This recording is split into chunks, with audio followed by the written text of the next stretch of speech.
Success ആയ പ്രൊഡക്റ്റിൻ്റെ videos മാത്രമല്ലേ നിങ്ങൾ കണ്ടിട്ടുണ്ടാവുള്ളൂ. ഇത് ഫ്ലോപ്പായി പോയിട്ടുള്ള നമ്മുടെ കൺമഷിയുടെ മേക്കിംഗ് ആണ് നിങ്ങൾ കാണാനായിട്ട് പോകുന്നത്. കഴിഞ്ഞ് നമ്മുടെ പ്രൊഡക്റ്റുകൾ ചെയ്യാൻ തുടങ്ങിയ സമയം മുതൽ ഒരിക്കൽ പോലും എൻ്റെ മനസ്സിലേക്ക് വന്നിട്ടില്ലാത്തൊരു സാധനമാണ് കൺമഷി എന്ന് പറയുന്നത്. ഞാൻ ഒരിക്കലും ചെയ്യത്തില്ലെന്ന് വിചാരിച്ചൊരു സാധനം ഈ കൺമഷിയാണ്. പക്ഷെ കഴിഞ്ഞ കുറച്ച് ദിവസങ്ങളായിട്ട് എൻ്റെ മനസ്സിലുണ്ടായിരുന്ന ഒരു ആഗ്രഹമാണ്, എന്തുകൊണ്ട് നമുക്ക് കൺമഷി കൊണ്ടുവന്നുകൂടാ. ആ ആഗ്രഹത്തിൻ്റെ പുറമേ തുടങ്ങിയതാണ് ഈ കൺമഷി മേക്കിങ്ങിൻ്റെ ഈ ഒരു പരിപാടി എന്ന് പറയുന്നത്. ഈ ഒരു ഭാഗം വരെ ഭയങ്കര പെർഫെക്റ്റ് ആയിരുന്നു, ഭയങ്കര സാറ്റിസ്ഫൈഡ് ആയിരുന്നു കേട്ടോ ഞാനിത് ചെയ്യുന്നത് വരെ. ഇനി അങ്ങോട്ടാണ് നമ്മുടെ പ്രൊഡക്റ്റിൻ്റെ ഫ്ലോപ്പ് പരിപാടി തുടങ്ങുന്നത്.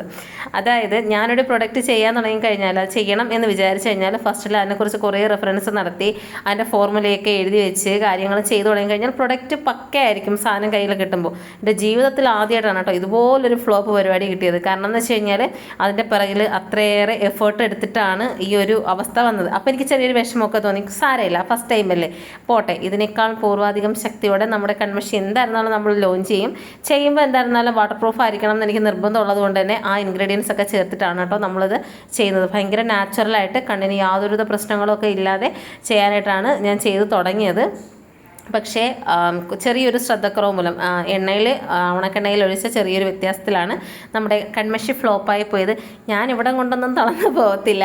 നമ്മൾ പൂർവാധികം ശക്തിയോടെ നല്ല അടിപൊളി കൺമഷിയായിട്ട് വരുന്നതായിരിക്കും. അപ്പോൾ ഇത്രയൊക്കെയുള്ളൂ ഇന്നത്തെ നമ്മുടെ വീഡിയോ. നമ്മുടെ ഒരു കൺമഷിയുടെ തിളക്കമൊക്കെ നിങ്ങൾ കണ്ടില്ലേ.